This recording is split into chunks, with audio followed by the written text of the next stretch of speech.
दिल्ली पिछले कई दिनों से बाढ़ में डूबी रही और यहाँ पर तबाही का मंजर रहा। अक्सर दिल्ली में बाढ़ आती रहती है, इस बार बहुत बड़े स्केल पर आई और ये पिछले 4.5 दशक का जो रिकॉर्ड था वो टूट गया। लेकिन जो ये बाढ़ आई है उसके साथ कई लोगों ने कहना शुरू किया कि इसमें एक्सट्रीम वेदर इवेंट, अचानक बेमौसमी और अप्रत्याशित बारिश और जलवायु परिवर्तन जैसी चीज़ों का हाथ है। लोग चले जाते हैं लेकिन उनकी बातें याद रह जाती हैं। हमारे एक बहुत अजीज़ साथी और मार्गदर्शक रहे मनोज मिश्रा, जिन्होंने पर्यावरण के बारे में बहुत सारी बातें हमें बताई और सिखाई, उनका स्पष्ट तौर पर कहना था कि इस तरह की घटनाएं जो दिल्ली में हो रही हैं, होती रही हैं, उनके लिए जलवायु परिवर्तन या एक्ट ऑफ गॉड जैसे शब्द का इस्तेमाल हमें बिल्कुल नहीं करना चाहिए। ये मानवीय गलती और मिसमैनेजमेंट है। मनोज मिश्रा ने 2 साल पहले मुझे एक इंटरव्यू दिया था 2021 में, जब दिल्ली में भारी जल जमाव हुआ था, और तब उन्होंने ये बात कही थी। वो इंटरव्यू का वीडियो फॉर्म जो है उसका मैं छोटा सा हिस्सा अपनी इस बातचीत के बाद, जो आपसे मैं इंट्रोडक्शन दे रहा हूँ उसके बाद आपको दिखाऊंगा, और वो देखने लायक है, आप ज़रूर देखिएगा। और उसका जो टेक्स्ट फॉर्म था इंटरव्यू का, उसका लिंक भी शेयर करूँगा। तो ये जलवायु परिवर्तन की बातें ज़्यादातर वो लोग ही नहीं कहते, उन्होंने बताया था मुझे, कि जिनको जलवायु परिवर्तन की समझ नहीं है, एक्सट्रीम वेदर इवेंट्स कैसे एक्ट करती हैं उसकी समझ नहीं, बल्कि वो लोग भी कहते हैं जो इसके पीछे छुपना चाहते हैं। उनमें नेता भी शामिल हैं, उसमें एडमिनिस्ट्रेटर भी शामिल हैं, उसमें बैड टाउन प्लानिंग करने वाले टाउन प्लानर्स भी शामिल हैं, जो इसके पीछे छुपना चाहते हैं, जबकि ये समस्या कहीं और है। और इसी बारे में इन इंटरव्यू का वीडियो फॉर्म तो आप इसमें देखेंगे ही, और टेक्स्ट में आपको शेयर कर रहा हूँ डिस्क्रिप्शन बॉक्स में। साथ ही सौम्या दत्ता, जो एक नदी जानकार हैं, उन्होंने जो बात कही इंडिया टीवी से इंटरव्यू में, उसका लिंक भी मैं आपके साथ शेयर कर रहा हूं। लेकिन मनोज मिश्रा आज इस दुनिया में नहीं हैं। उनकी इसी साल कुछ दिन पहले उनकी मृत्यु हो गई, उनका निधन हो गया। लेकिन उनकी बातें बिल्कुल प्रोफेटिक लगती हैं। उन्होंने जो बात कही थी वो बिल्कुल हमारे सामने है। जैसे उन्होंने चेतावनी दी थी कि ये तो बस शुरुआत है, ये सिर्फ एक ट्रेलर है, ये शब्द उन्होंने इस्तेमाल किया था, आगे देखिए क्या क्या होगा। तो वो एक महत्वपूर्ण बात है जिसे हमें ध्यान देना चाहिए। तो ऐसी बात, जो ऐसी उन्होंने एक प्रोफेटिक बात कही, जो आज हमें सच होते हुए दिख रही है, और इसके लिए हम यमुना के रास्ते में जो अवरोध खड़े किए हैं, या यमुना में आने वाले जो बरसाती नाले, जो स्टॉर्म वाटर ड्रेन हम जिन्हें कहते हैं, उनका रास्ता जो रोका है, उन पर कब्जा किया है, वेटलैंड्स को हमने ख़त्म कर दिया है, जो एक वाटर एब्जॉर्ब करने के लिए एक बॉडी की तरह काम करते थे। सॉलिड वेस्ट मैनेजमेंट हमारा बिल्कुल बदहाल है, जगह जगह पॉलीथीन और बड़े प्लास्टिक का कचरा जो ज़मीन में पानी नहीं जाने देता। और ये सारी बातें आपको इस इंटरव्यू में समझ में आएंगी। एक बार फिर से देखिए 2 साल पहले मनोज मिश्रा ने जो कहा था वो आपको आज कितना सच सुनाई देता है। और डिस्क्रिप्शन बॉक्स में मैंने जो लिंक दिए हैं उन पर नज़र ज़रूर डालिए। सबसे पहले तो मैं ये कहना चाहूँगा कि आज जो हालात हैं दिल्ली में, उसको किसी भी प्रकार से एक्ट ऑफ गॉड ना माना जाए, क्योंकि ये कहना कि भाई बहुत बहुत तीव्र बारिश हुई है, उसकी वजह से परेशानी हो रही है, ये समझ ले दिल्ली कि ये क्लाइमेट चेंज के संदर्भ में जो कुछ आज या कुछ दिन पहले दिल्ली में हुआ है, वो एक ट्रेलर मात्र है, और स्थितियां जो हैं वो बद से बदतर होंगी, जिसके लिए दिल्ली को अपने आप को संभालना, सुधारना बहुत आवश्यक है। क्योंकि दिल्ली को ये नहीं भूलना चाहिए कि वो नेशनल कैपिटल है, और जो कुछ यहाँ होता है वो पूरा देश देखता है, पूरी दुनिया देखती है। आज जो चाणक्यपुरी में हुआ है, जिस तरीके से वहाँ का एक वीडियो शेयर हुआ है कि चाणक्यपुरी में पूरी सड़क एक नदी जैसे बन गई है, तो आप समझ लीजिए वो वीडियो सिर्फ यहीं थोड़ी रहेंगे, पूरी दुनिया में फैलेंगे वो। तो दिल्ली में जो भी दिल्ली के मैनेजर्स हैं, दिल्ली के आका लोग हैं, चाहे वो लेफ्टिनेंट गवर्नर हों, मुख्यमंत्री हों, मनीष सिसोदिया हों, या whoever is in charge, उनको इस चीज को ये बिल्कुल कह के नहीं टालना चाहिए कि भाई ये तो बहुत ज्यादा बारिश हुई थी, उसकी वजह से ऐसा हुआ है। पहली बात। दूसरी बात यह है कि किसी भी बड़े शहर जैसे दिल्ली है, यहाँ ड्रेनेज को थोड़ा सा हमको समझने की जरूरत है। किसी भी बड़े शहर में दो प्रकार का ड्रेनेज होता है। एक वो है जो कि बरसात के समय में स्टॉर्म वाटर ड्रेन के माध्यम से शहरी स्थित जगह से निकलता है, और दूसरा वो है जो कि हमारे घरों से निकलकर और सीवेज के रूप में बहता है। ये दोनों ड्रेनेज बिल्कुल अलग अलग प्रकार की चीजें हैं और इन दोनों को किसी भी तरीके से मिक्स नहीं होना चाहिए। स्टॉर्म पीरियड जो ड्रेनेज है, जो कि स्टॉर्म वाटर ड्रेन के माध्यम से जैसे दिल्ली में यमुना तक पहुंचता है, उसमें किसी भी प्रकार से सीवेज को होने का कोई धर्म ही नहीं है। तो अगर हम दिल्ली स्पेसिफिक की बात करें तो दिल्ली जो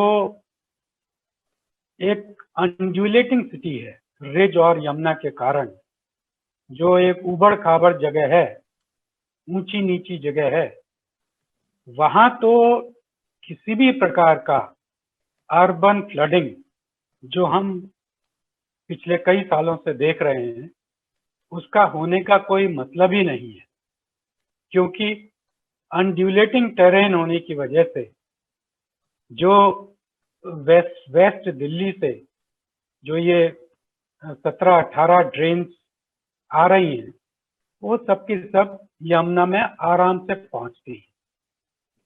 और पहले ऐसे ही होता था, जब भी बरसात होती थी, दिल्ली की बरसात तो फेमस है, इससे सब एक्चुअली दिल्ली की सर्दी और दिल्ली की बरसात दोनों को एंजॉय करने के लिए लोग दिल्ली आया करते थे। आज ये स्थिति है कि दिल्ली में अगर बरसात आ जाए तो लोग कहते हैं भाई क्या परेशानी आ गई।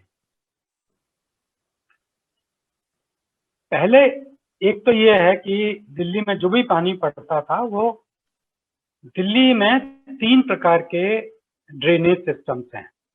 3 ज्योग्राफिकल ड्रेनेज सिस्टम दिल्ली में 3 है। एक तो है नजफगढ़ ड्रेन का ड्रेनेज सिस्टम, कैचमेंट एरिया उनका। दूसरा है बारापूला ड्रेन का ड्रेनेज सिस्टम, और तीसरा है शाहदरा ड्रेन का ड्रेनेज सिस्टम जो ईस्ट दिल्ली में है। और वेस्ट दिल्ली में जो ये अपने नजफगढ़ ड्रेन और बारापूला ड्रेन, तो 3 मुख्य कैचमेंट हैं दिल्ली में। अब जब पहले पानी आया करता था तो आराम से इन तीनों के माध्यम से पानी जो है वो नदी में पहुंच जाया करता था और किसी को कोई समस्या नहीं होती थी। इसके अलावा दिल्ली में करीब 700 से लेके 800 तक वेटलैंड्स थे, पॉन्ड्स थे। तो बहुत कुछ जो स्टॉर्म पीरियड ये रेनफॉल है वो उन पॉन्ड्स में समाता था और उन पॉन्ड्स के माध्यम से ग्राउंड वाटर बन जाता था। फिर दिल्ली में पहले ये तो करीब 20 साल पुरानी बात है, जबकि दिल्ली में जो है जगह जगह जितने सड़क के किनारे खुली स्थल थे उसके माध्यम से भी पानी ग्राउंड वाटर बनता था। वो सब के सब जगह जगह जो है वो पेव कर दी गई, सबको पक्का कर दिया गया, जिस कारण से जो है जो पानी वहां ठहर के भूजल बनना चाहिए था वो भूजल अब नहीं बन पा रहा है। तो दिल्ली को एक चीज समझनी पड़ेगी कि भाई हमारा जो अपना ट्रेडिशनल ड्रेनेज सिस्टम था उसको कैसे हम वापस लाएं। देखिए ये कोई नई बात नहीं है जो आज दिल्ली वालों ने एक्सपीरियंस किया है, क्योंकि अगर ये नई बात होती तो 1976 में दिल्ली का पहला ड्रेनेज मास्टर प्लान बनाने की जरूरत नहीं महसूस होती। इसका मतलब कि 60s और 70s के दशक में ही दिल्ली ने जो है अर्बन फ्लडिंग एक्सपीरियंस करना शुरू कर दिया था। और वो जो मास्टर प्लान बना था, बड़ा अच्छा मास्टर प्लान बना था, जिसमें पहली बार ये मालूम हुआ था कि भाई दिल्ली में 201 नेचुरल ड्रेन्स हैं और वो ही बरसात के पानी को पकड़ती हैं और यमुना तक पहुंचाती हैं। पर वो जो ड्रेनेज मास्टर प्लान बना, उसने जो रिकमेंडेशन दिए, लगता नहीं कि उस पर कोई खास अमल हुआ, क्योंकि ये एक बड़ा दिल्ली के मैनेजर्स का बड़ा अनफॉर्चुनेट रवैया रहा है कि क्योंकि दिल्ली में बरसात तो बहुत कम दिन होती है, तो इसलिए कुछ दिन अगर दिल्ली वालों को परेशानी होती है तो चलेगा, इस तरह का एक माहौल रहा। तो उस मास्टर प्लान पर कोई खास काम हुआ नहीं। उसके बाद जब 2000 के दशक में अर्बन फ्लडिंग बहुत ज्यादा मात्रा में होने लगा और दिल्ली में पूरा का पूरा जो सड़क किनारे जितना भी एरिया था सब पक्का कर दिया गया, तब फिर ये महसूस किया गया कि भाई एक नया ड्रेनेज मास्टर प्लान बनाने की जरूरत है। और उसी के साथ साथ सीवेज मास्टर प्लान भी बन रहा था दिल्ली में। तो ये दोनों चीजें पैरेलल हुई हैं 2012, 13, 14, 15 के आसपास। तो सीवेज मास्टर प्लान भी हमारे पास है। हमारे पास ड्रेनेज मास्टर प्लान भी है जो कि 2018 में बन के आया। तो किस चीज की कमी है, ये एक प्रश्न है। फिर अब अगर हम ये देखें कि भाई ये समस्या बार बार क्यों आती है, क्योंकि फैक्ट ये भी है, और जिस फैक्ट को 2006 में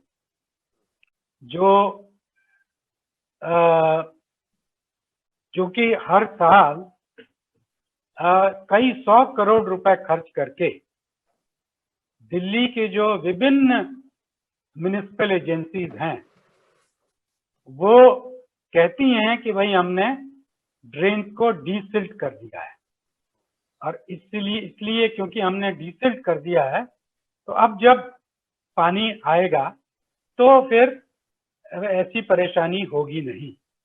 पर बार बार हर साल हम देख रहे हैं कि अर्बन फ्लडिंग की स्थिति दिल्ली में बद से बदतर होती चली जा रही। क्लाइमेट चेंज प्रॉब्लम को वर्सन करेगा, पर the problem is municipal problem.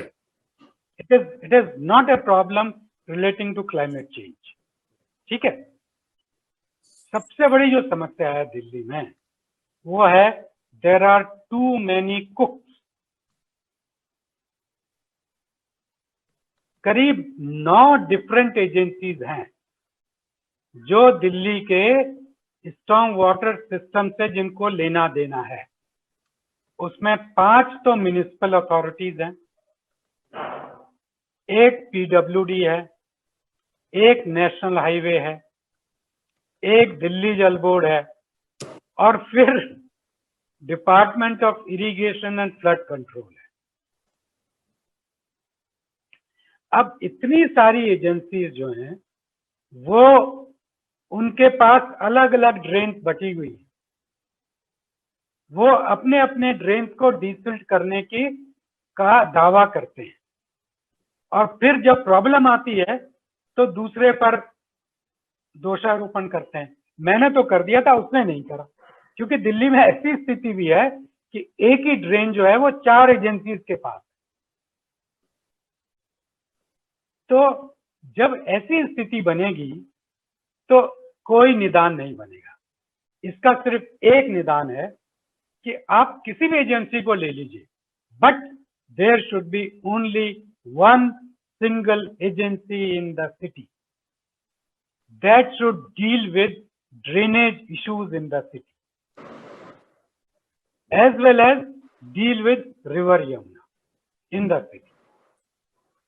और आपके पास वैसी एजेंसी एग्जिस्ट कर रही है जिसके पास कोई काम भी नहीं है। Department of irrigation and flood control नाम की एजेंसी दिल्ली सरकार में है, जिसके पास आज की डेट में कोई खास काम नहीं है, क्योंकि जब यमुना में फ्लड आता है तभी उनको कोई कार्रवाई उनकी होती है, अदरवाइज उनके पास कोई खास काम नहीं। क्यों नहीं department of irrigation and flood control को आप जो है आइडेंटिफाई करिए as a single agency that will look after all the storm water drains in the city as well as river Yamuna. Simple सलाह ये है कि पानी को बहना है, और पानी को बहने से अगर आप किसी भी प्रकार से रोकते हैं तो वो आपके घर में घुसेगा। पानी को water must flow, that you must ensure. अगर आप ये इंश्योर मिनिमम कर दें that the water easily flows, आपकी समस्या का समाधान।